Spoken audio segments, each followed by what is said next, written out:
أهلا بيكي في الجزء الرابع من سلسلة اكتشفي نفسك، رحلتك لفهم ذاتك وقيمك. لو بتتابع السلسلة فأكيد بقى عندك أدوات كتير تساعدك تفهمي نفسك بشكل أعمق.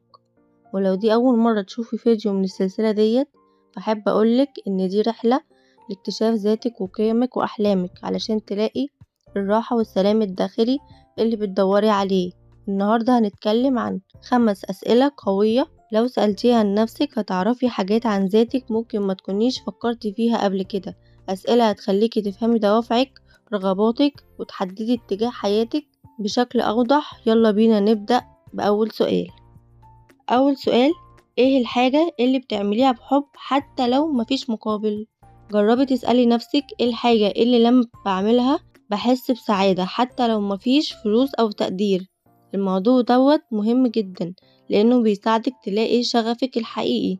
لو الحاجة ديت مثلا كتابة أو التصوير أو مساعدة الناس أو حتى الطبخ فده مؤشر قوي على إن دي حاجة بتلمس روحك. مثلا لو عندك صاحبتك بتحب تعمل كروشيه وبتقضي ساعات وهي مستمتعة بدون ما تحس بالوقت فده معناه وده علامة واضحة ان دوت شغفها. ولو حسيتي انك بتضيعي وقتك على حاجات متعبة ومش بتحسي بمتعة حقيقية فحاولي تفكري ايه الحاجة اللي كنتي بتحبيها زمان وبدأي تديها وقت من يومك. السؤال رقم 2، امتى اخر مرة كنتي فخورة بنفسك؟ سؤال بسيط لكنه عميق جدا. فكري في موقف كنت فيه فخورة بإنجازك حتى لو كان صغير. ليه؟ لأن الحاجات اللي بتحسسنا بالفخر بتعكس قيمتنا الحقيقية. مثلا لو آخر مرة كنت فخورة بنفسك كانت لما ساعدتي حد من غير ما تستني مقابل ده معناه إنك بتقدري العطاء. ولو كان لما أخدتي خطوة شجاعة في شغلك فده معناه إنك بتحبي التحدي والتطوير مهمين جدا ليكي.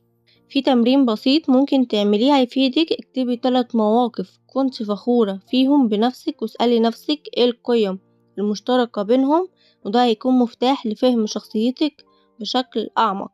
تالت سؤال، ايه الحاجة اللي لو اتغيرت في حياتك هتحس براحة وسعادة أكبر؟ ساعات بنكون عايشين في دوامة بنعمل حاجات من غير ما نفكر ولما نقف ونسأل نفسنا السؤال دوت ممكن نلاقي إجابة تغير حياتنا. مثلا لو كنتي بتحسي بضغوط في علاقات معينة ممكن تكتشفي إنك محتاجة تحطي حدود صحية.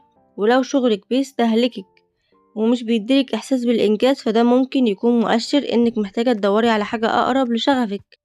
تمرين بسيط برضو ممكن تعمليه هيفيدك. خدي ورقة وقلم واكتبي 3 حاجات بتحسي إنها عاملة ضغط عليكي في حياتك واسألي نفسك هل أقدر أغيرها؟ ولو ما قدرت ازاي أتقبلها وأقلل التأثير السلبي بتاعها. السؤال رقم 4، لما حد يفتكرك بعد 10 سنين تتمني يقول عنك ايه؟ السؤال دوت مش بس عن صورتك قدام الناس لكنه بيعكس انت مين بجد. فكري انت عايزة الناس تفتكرك كشخص طيب، ناجح، قوي، مصدر إلهام. الإجابة هتساعدك تحددي أولوياتك وتعيشي حياتك بطريقة أقرب للشخص اللي بتحلمي تكونيه. مثلا لو نفسك الناس يفتكروكي كشخص بيعرف يسمع ويدعم غيره يبقى أكيد قيمتك هي التواصل والتعاطف. ولو نفسك يشوفوكي حد ناجح وملهم يبقى تحقيق الإنجازات والنمو الشخصي حاجات مهمة ليكي.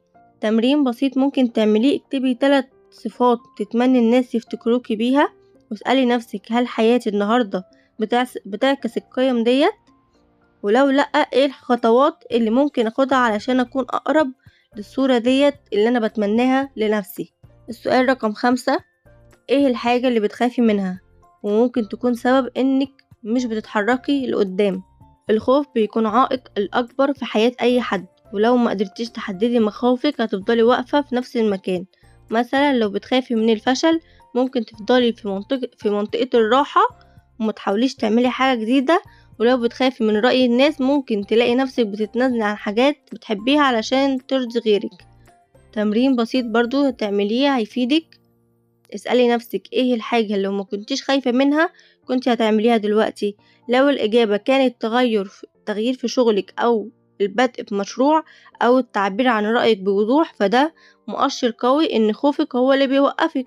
والخطوة الأولى دايما هي إنك تعترفي بيه وتواجهيه. الأسئلة ديت مش مجرد تمارين، دي مفتاح لاكتشاف ذاتك وفهم نفسك أكتر من أي وقت فات. وخدي وقتك في الإجابة عليهم وارجعي ليهم من وقت للتاني علشان تتابعي التطور بتاعك. ولو حسيتي ان الفيديو دوت ساعدك، ما تنسيش تتابعي السلسلة علشان رحلتنا لاكتشاف النفس لسه مكملة. واشوفك في الجزء الجاي بإذن الله. وما تنسيش تشتركي في القناة وتعملي لايك وتبعتي الفيديو لحد انت حاسة ممكن هيكون محتاج الفيديو دوت. مع السلامة.